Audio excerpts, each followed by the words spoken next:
Hurricanes, hailstorms, tornadoes, and wildfires. These are just some of the weather hazards that displace families and disrupt lives. Many of us are familiar with the scenes of devastation these hazards cause, and the recovery process for affected communities can take months, even years. In the most extreme circumstances, some may never be whole again.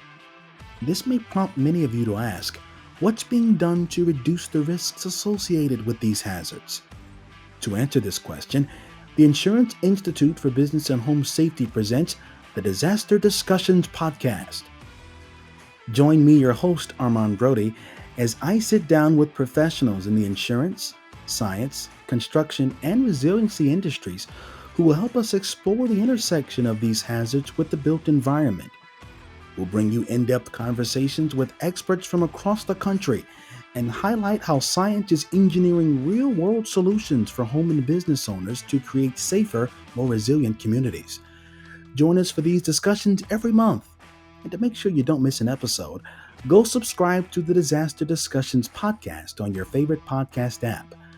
We also invite you to engage with us on social media, to ask your questions, share your thoughts, and to learn more about the IBHS mission. From the Insurance Institute for Business and Home Safety, we welcome you to the Disaster Discussions Podcast, where we explore the intersection of hazards and the built environment. I'm your host, Armand Brody. I want to thank you so much for being with us on this episode of our podcast, as well as the other episodes where you've joined us. We've been around since the fall, and you folks have been finding us, and so we're so grateful. You can grab us on Amazon, Apple, Google, and Spotify. You can also find us on ibhs.org/disaster discussions podcast. And you folks have been doing just that on the audio side and the video side. And we are so grateful to you. And we hope that you'll continue to be with us on this podcast. We believe in the work we're doing here. And by tuning into this podcast, you're helping us educate so many people across this country and around the world. And for that, we are most grateful. So please keep doing that if you would. We certainly do appreciate it.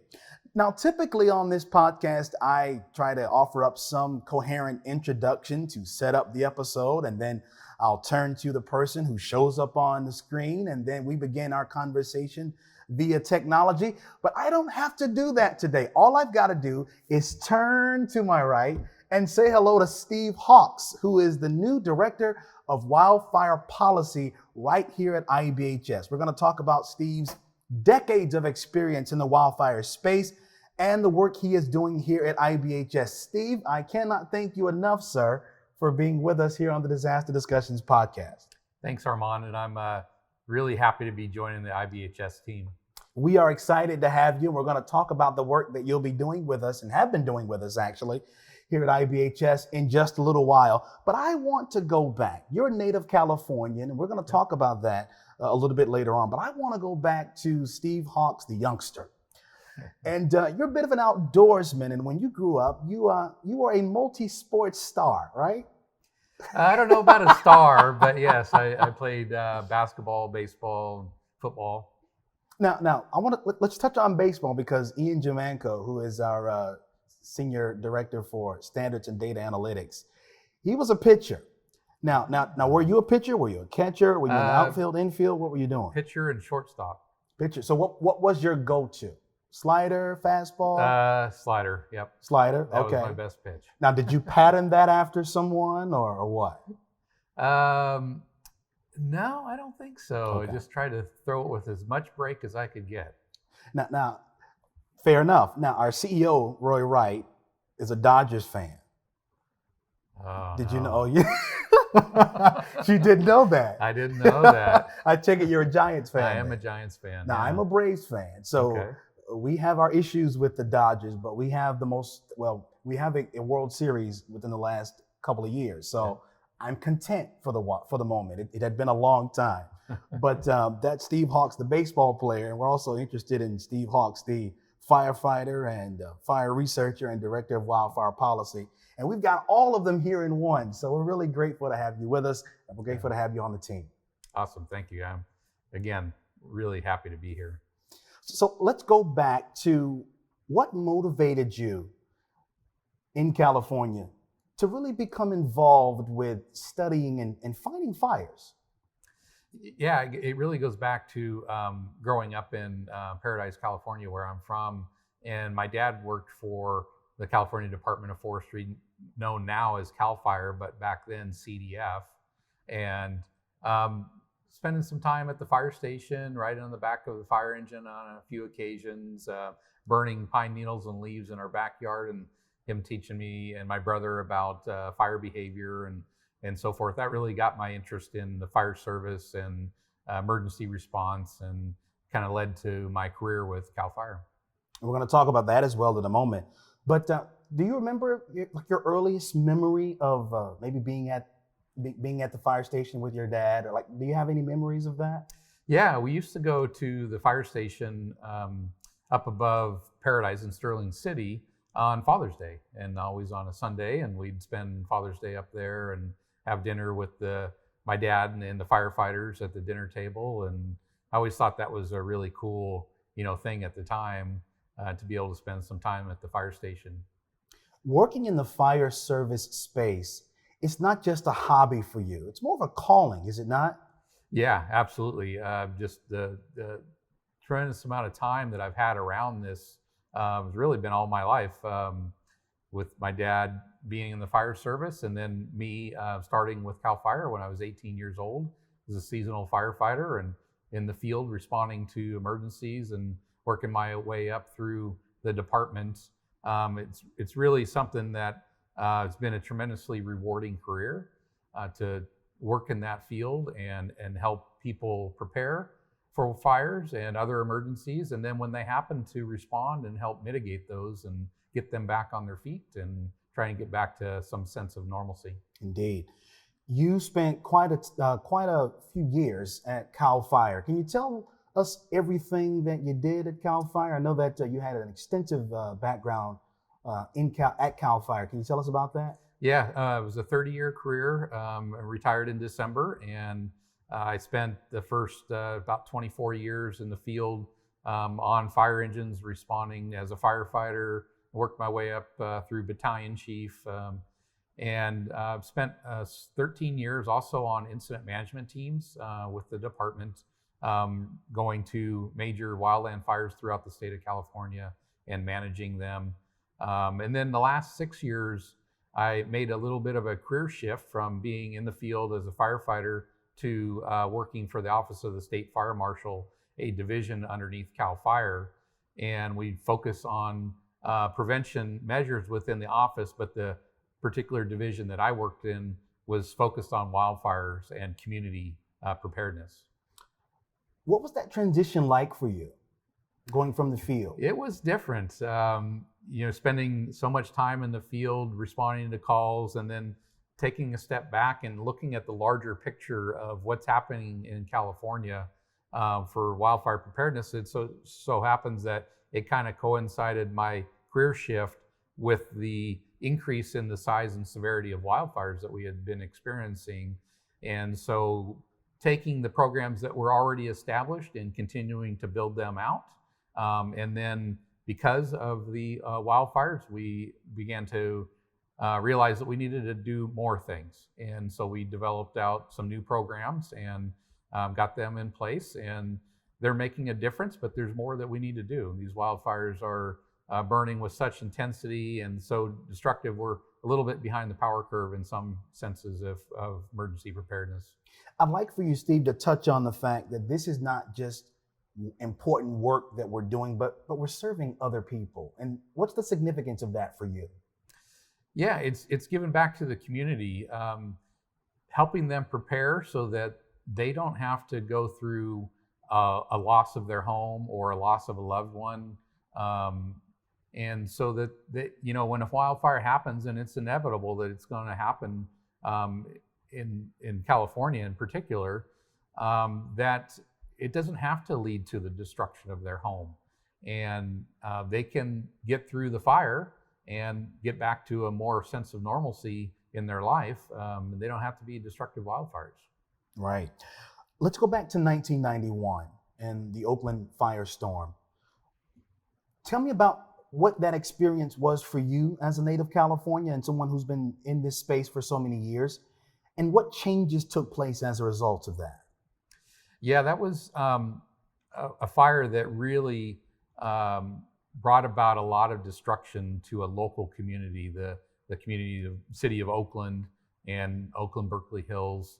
Um, and it was on a national scale. I mean, we've had a lot of fires over the years previous to 1991 that burned through some communities and caused some destruction, and some of them fairly destructive. But that one in particular, at the time, was the most destructive wildfire. Over 2,900 structures lost or damaged in the fire, and it really showed that communities can be really vulnerable to these wildfires, and it doesn't have to be just a wildfire catching each individual structure on fire. In that particular fire, we saw a lot of structure to structure ignition, and especially with the significant winds that were blowing during that. And just so happened that it was on a weekend when the 49ers were playing nearby, and it was really nationally televised as a pretty big event, like it was. Mm-hmm. And so it really brought about the awareness that communities can be really vulnerable to wildfire. Yeah. You recently spent some time with two of our chiefs here at IBHS, Dr. Ann Cope and Alistair Watt. Can you share some of the things that you guys discussed during those conversations and those meetings? Yes, we were up in Paradise a couple weeks back for the first ever newly built and recognized Wildfire Prepared Home Plus designation. And so we really got to see this was a home that was destroyed during the Camp Fire and was newly rebuilt, and how a home can rebuild to a more resilient standard that is going to be able to better withstand a future wildfire, because Paradise has experienced a significant event, and history can repeat itself, that it may happen again at some point in the future. So just talking about the mitigation measures that the homeowner implemented to bring about this more prepared state for the home. And it's sometimes the little things that make a big difference as well. Having a Class A roof and non-combustible siding, very important, but also making sure that that 0 to 5 foot zone is nothing combustible in that zone, that the gutters are cleared of vegetation. Sometimes the little things really make a big difference as well. It's interesting, because when we were out in Paradise, California, we're going to talk about that a little bit more in a moment. Everybody knows about the Paradise Camp Fire of 2018. And we went out there to launch our Wildfire Prepared Home designation back in June of 2022. Very meaningful, important day for us. You were there. I was also there. And during that time, Roy Wright, our CEO, spoke very personally about what that fire meant to him, because he's from the area. And so are you, as you've established. Can you take us back to that time, what your memories are, what your feelings were then, post, or even during the events of that time period? Yeah, and even leading up, Paradise was a great place to grow up. It still is a great place to live, and it'll get back to normal over time. But if you really like the outdoors, that was a great place to live, and so it was great for our family growing up. During when the event happened, I heard about it, and it was started out in the Polga area, which is a fair distance from Paradise. And so at the time I was thinking, it's, Paradise is okay for now. But as the events begin to unfold and reports came that it's gone through Concow area and then it's starting to get into Paradise, it really is like, okay, this is serious. I called my brother, who worked for CAL FIRE at the time, and he was responding up into the town to work on the fire, and he said he didn't have time to talk, understandably. And then I called my parents and talked to my dad, and both my dad and mom were in the process of evacuating out of the town. So I decided that it was probably best that I respond up to Paradise as well and help at least with the evacuation, getting people out of harm's way. That's our biggest concern, is life safety. And I was able to get up into Paradise around noon, which is pretty close to the tail end of the evacuation, and saw some of the challenges that happened with the evacuation. Power lines across the roadway, power poles across the roadway blocking what would be an evacuation route, a car becoming high-centered on a power pole, and I assisted with getting that car off of that and back on their way to evacuation. Just the significant fire behavior that was right on the roadway and smoky conditions that really hindered people's ability to get out of town quickly. And even though it was the middle of the day, it was really dark with the plume of the smoke column laying over the town of Paradise and the power being out. It was surreal being in town and watching the event unfold. When we were there, we talked with the mayor and some of the other leaders of the town, and they used the term like post-apocalyptic. It was just impossible to fathom Paradise being in such a state. There was no paradise in Paradise that day.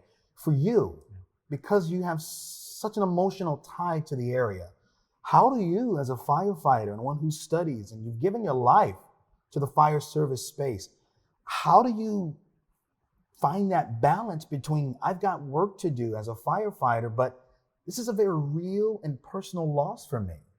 Yeah, that one is a significant event for me because it happened in the town that I grew up in. Over the years of being a firefighter, you just kind of try to block out what you see, the destruction and so forth. And it's a job that you have, and you go and do the job to your best of your ability. But that one was different for me with my childhood home being destroyed. My parents were still living in the home at the time. And seeing the town go through what it did. When I was up in Paradise for the few hours on the first day of the fire, I tried to block all that out and just do my job. After that, it became a little more, it was a little harder to do as I stayed and assisted with the damage inspection process of documenting all the buildings that were damaged and destroyed in the fire and helping my parents get through the loss of their home. So yeah, it is a fire that probably the only fire in my career that I took personally. Yeah. What was that inspection process like for you? What did that entail? It's a process that we've developed out over time. And so we, at CAL FIRE, call a team of specialized folks out to manage the inspection process. And they organize the staff that come to do the inspections into teams of 2. They identify little geographic areas within the fire perimeter for them to concentrate on each team. And then each morning they go out with a field-based mobile app and go structure to structure and document whether it was damaged, destroyed. They document features about the structure to the best of their ability. If the house was destroyed, what was the roofing material? What was the siding material? What were the vents made out of, and so forth. And there's twofold. There's one is to document the number of structures damaged and destroyed for historical purposes for the fire. But the second goal, particularly with the Office of the State Fire Marshal, was to learn from these events and see what building materials are making a difference. And in California, the State Fire Marshal promulgates the California Building Code, Chapter 7A, one of the most stringent building standards for building in wildfire-prone areas. And so we analyze the data and then compare it to Chapter 7A and see if there's any changes that we can make to Chapter 7A to strengthen the code. The work, let me back up. It's unfortunate that it takes disasters like Paradise to happen to get the change that is sort of needed and necessary to take place. As one who has the real experience of fighting the fires, as well as sort of taking the 20,000 foot view and studying how we can mitigate, what is that process like for you? What are your emotions like when you sort of look at what happens in real time? But then there's this other part of you, I would imagine, that is like, I wish it didn't have to take this in order for us to realize that we can do better. Yeah, we know, there's certain measures that can be taken that make a big difference in the outcome of structures or in people surviving these fires. And by going to them over time, you'd really like to see those standards be put in place in across a larger area of California, even the U.S., because we know they make a difference.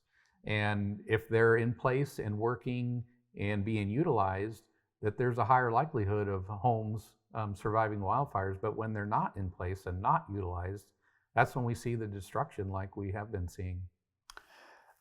Tell me about some of the not tangible, but some of the concrete science that we have gathered from the Oakland firestorm, from Paradise. Let's talk about some of the real things that are being done, and we're going to come to your work here at IBHS in a moment. But what's the real science that people can sort of wrap their minds around relative to how to mitigate, how to make sure that we're being resilient in the face of wildfire? Yeah, and you nailed it with the work that's being done here at IBHS, and we were able to do a number of post-fire analysis as well to kind of field validate the science, what the science is showing. And a lot of what we've learned over the years from both research and field verification is that the exterior components are the most critical components of the house and its immediate surroundings. The Class A roof materials, keeping your gutters clear, dual pane windows with tempered glass, vent screens with metal mesh with less than 1/8 of an inch gaps between the mesh. The defensible space surrounding the home, in particular the 0 to 5 feet immediately surrounding the home, is the most critical and needs the most stringent fuel reduction in order to give the home a best chance of surviving. Let's go back to June again and talk about when we launched Wildfire Prepared Home at Casey Taylor's home in Paradise, California. You were there and I was there. We talked about that. What were your observations of that day? What do you remember? I remember being there and feeling like this is such an important day, not just in the history of IBHS, but for the city of Paradise, for the town of Paradise, and for the state of California. I remember feeling the enormity, the significance of the work we were doing. And it's one of the most memorable days of my time here at IBHS. How did you see it? Yeah, very similar. The town had just gone through a significant event with the Camp Fire, and over 90% of the structures within the town were either damaged and destroyed, and the town's trying to rebuild back to what it was beforehand. And instead of throwing up their hands and saying, well, we live in a wildfire prone area that just experienced a significant event, we're powerless, we're not going to do anything. No, there's things that we can do, and we can build back better, and we can build back stronger and more resilient.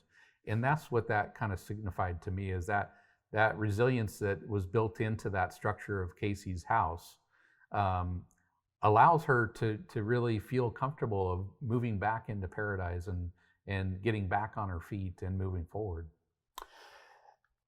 It was truly a remarkable day, and we had been there. We were there for a couple of days, and I just remember, as I was even in the town, we went to a restaurant within the town, and we went to another restaurant in Chico, which is close by. You know all of this because you're from there.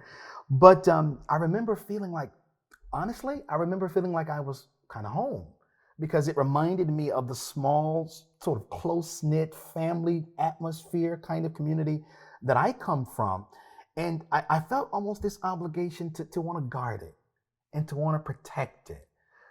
Do you have any sort of responsibility? Like, have you ever felt that, like, thinking about your home, thinking about Paradise and all that it represents? Am I alone in that, or did you sort of feel what I'm feeling on that? Yeah, absolutely. I mean, that's where I grew up, and that's the town I have a lot of memories in.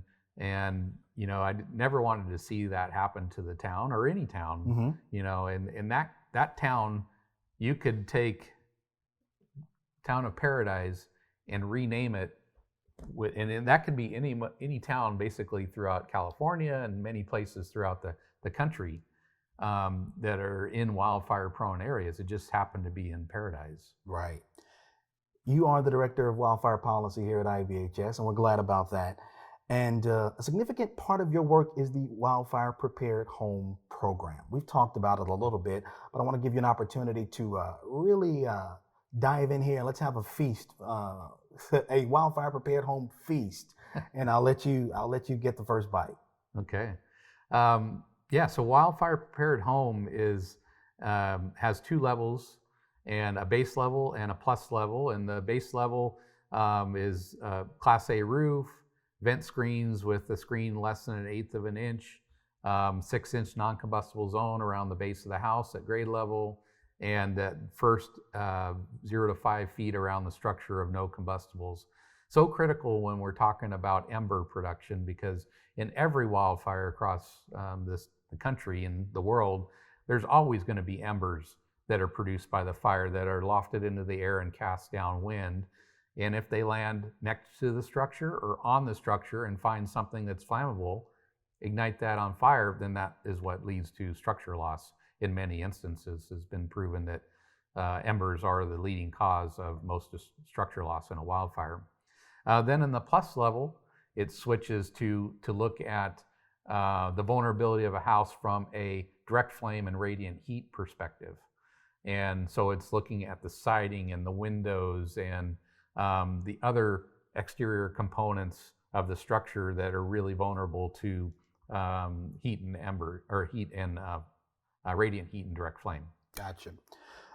What are some of the other things you'll be working on as Director of Wildfire Policy? I joked with you earlier, but in baseball we talk about a 5-tool player, and when it comes to wildfire work, you're kind of a 5-tool player for IBHS. Can you share some of the other things you're working on? Yeah, absolutely. So some of the other things besides Wildfire Prepared Home is to help build out the Wildfire Prepared Community designation, and then get that implemented across the state, at least to start with. And then also working on helping to develop out the International WUI Code and a new initiative that the International Code Council is working on, ICC 605 standards. And then also working to develop basically a standard that local jurisdictions can implement at the local level based off of the Wildfire Prepared Home. So it's basically a code that they could adopt through local ordinance. Tell me about the benefit that you have, the advantage you have, because so many within the state of California are familiar with you from your years of work in so many different areas at CAL FIRE. And you've brought so much of that experience over with you here to IBHS. That's got to give you an advantage in being able to talk to the right people and connect the right dots here at IBHS as our Director of Wildfire Policy. Yeah, absolutely. I've made a lot of contacts over the years in California from federal government entities, other state agencies, local entities. I sat on the board of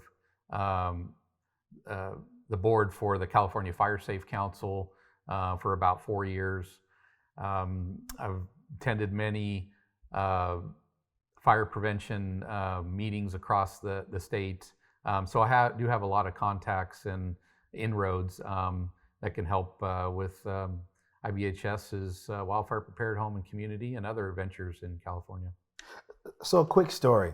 When I was growing up, I told you I grew up in a small town, and I went to Clio Elementary Middle School. The elementary and middle schools were together because we're a small town. And I remember growing up, and if I got in trouble, my uncle who worked at the school would know. My parents would definitely know.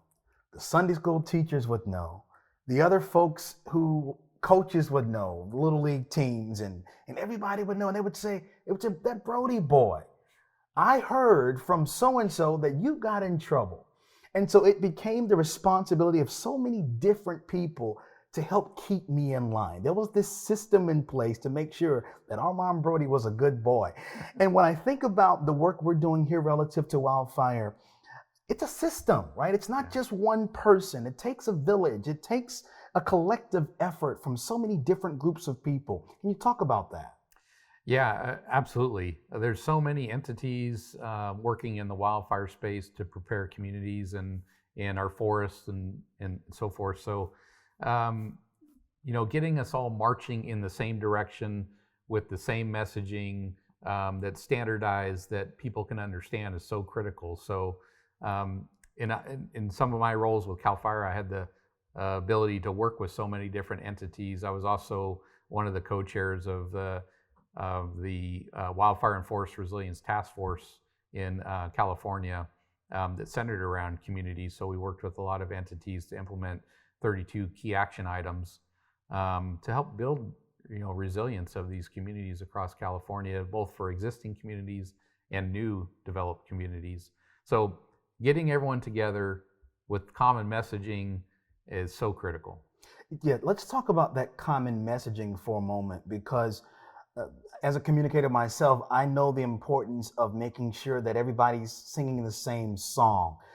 How much progress have we made in that area, and what else can be done to make sure that we're all in step with each other?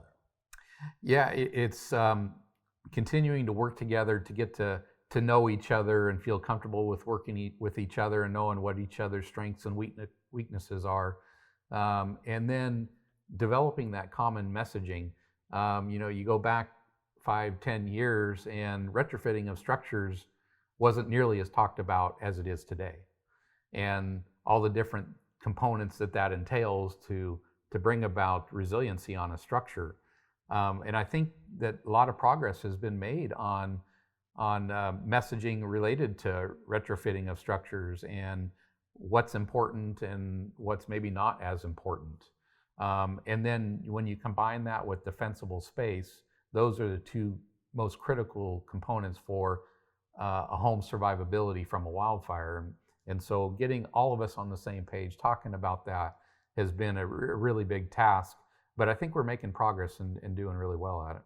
I'm really encouraged because one of the things that really jumps out to me working here at IBHS is we appreciate the partnership aspect of what we do. We understand that although we are out here sort of in this small town with all this land so that we can burn up stuff and blow up things and all of that, we understand that there's so many people who are helping us with the work. And that I feel that is so critical to what we're doing here. Can you touch on that just a little bit more and just to really help us understand the importance of all of us coming together for the good of science and for the good of resilience? Yeah, as I mentioned, there's a lot of entities working in this space, and um, if we don't have the contacts with all these different entities, we could be all working on very similar things and maybe marching down different roads. But when we're together, then we can feel each other out of what we're each working on and come to, like, you work on this, we'll work on this, we'll come together, we'll get on the same page, we'll march forward in the same direction with a common message. It's just so critical that we're doing that. Tell me about the relationship with your work, even now, and as well as previously at Cal Fire. Tell me about the relationship between your work and the insurance industry and the conversations that have been had and that are being had and that will be had in that space. Yeah. So first thing is getting structures more resilient so that we stop having the number of losses that we have been having. And I think that's what Wildfire Prepared Home and the Plus designation does. So first off, it gives the homeowner a more resilient structure to withstand wildfire, and it should give them the peace of mind that they've done things that they can do to prepare for wildfire. And then that should translate to a more resilient home that is more insurable. So availability and affordability of insurance should come with that. And when you can combine those together, that's a significant benefit for property owners and the insurance industry. Can you speak, Steve, to those who maybe still don't see the need to apply the science that is coming out of IBHS? What do we say to them? How do we message? How do we communicate to those who may be a little slow to move and act based on all the work that's coming out of IBHS? What's our message to them? So public education is an ongoing thing that needs to be done all the time is you have people coming into wildland areas that may not have lived there before. And so continuing to show that message that living in wildfire prone areas, you have hazards that you need to deal with, and there are measures that you can take to do that. You're not powerless. Creating good defensible space, building a home that if you're building new to the current standard, or retrofitting an existing home that was built prior to the standard, bringing it up to the standard. Those are all key components that you can do.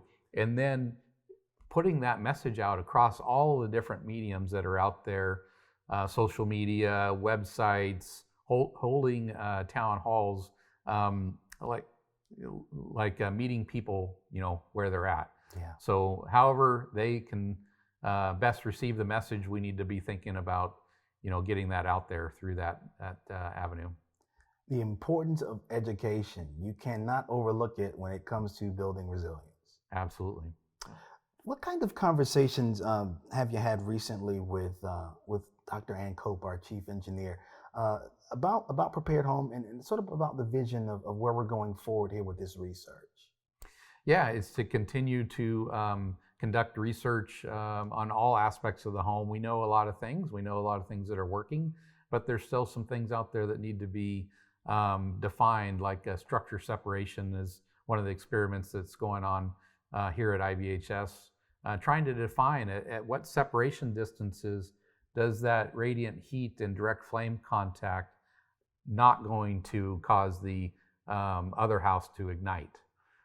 So just how we can further the research to increase our knowledge and mitigations that matter. And then how we can make refinements based on that to the current standards that are in place for a wildfire prepared home.